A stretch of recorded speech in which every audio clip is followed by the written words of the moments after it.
আমরা মিস্ত্রি হেল্পার কিভাবে বাইরের সাইডে কাজ করি সেইগুলোই আজকে তোমাদেরকে এই ভিডিওতে দেখাবো। তো আসসালামু আলাইকুম, ডেলি ব্লগ ভিডিও নিয়ে আবার চলে আসলাম তোমাদের মাঝে। তো সকাল সকাল চলে যাচ্ছি কাজের সাইডে যেতে যেতে আমরা চায়ের দোকানে এসে খানিকটা খাওয়া দাওয়া করলাম। আর তার বাইরে দেখছি আমাদের জামাইরা, কাজের লোকগুলো যত সব বসে আছে বাইরে।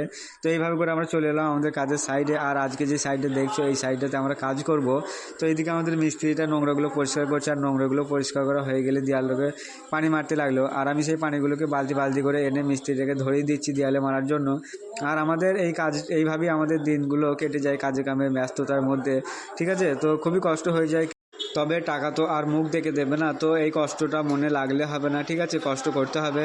তো তার দেওয়ালটাকে ছাপানো হয়ে গেলে আমরা ফান্ডি নিয়ে দেওয়ালটাকে ফান্ডি মারতে লাগলাম। আর এইভাবে বেশ কিছুক্ষণ কাজ করার পর এই দিকের ওপরের কাজগুলো আমরা কমপ্লিট করে ফেললাম। আর নিচেই যে দেওয়ালটা আছে এই দেওয়ালটা এবার কমপ্লিট করব। আর এই কাজগুলো এইভাবে কমপ্লিট করতে করতে আমাদের খাওয়া দাওয়ার টাইম হয়ে গেল। তো সেই জন্য মুখ হাতটা ধুয়ে পরিষ্কার হয়ে আমরা সবাই মিলে খেতে যাব। তো এই মিস্ত্রিগুলো আগে থেকেই খেতে চলে এসছে। তো খাওয়া দাওয়া করে চলে আসলাম আবার এই দিকটাতে। কেরালা হচ্ছে এমন একটা জায়গা যেখানে হুটহাট করেই পানি চলে আসে। সকাল থেকে আবহাওয়া ভালো ছিল আর এখন আবহাওয়া এমন পাল্টে গেল। সাইড মানে কাজ করছিলাম, পিছনে সাইডে কাজ করছিলাম আর হঠাৎ দেখছি এদিকে পানি নেমে গেল। তো কাজ থেকে ঢাকা দিয়েছি আর দেখো কিরকম পানি হচ্ছে। এই যে দেখো। তো পানিটা ছেড়ে গেলে আমরা উঠে পড়লাম, আর গা হাতটা একটু ভিজে গিয়েছে। ঠিক আছে, তো এইদিকে আমাদের ওপরে চলে এলাম। আর স্টিকারগুলো আমাদের হেল্পার মিস্ত্রি ধরে নিচ্ছে, এখানে স্টিকার গাঁথনি হবে।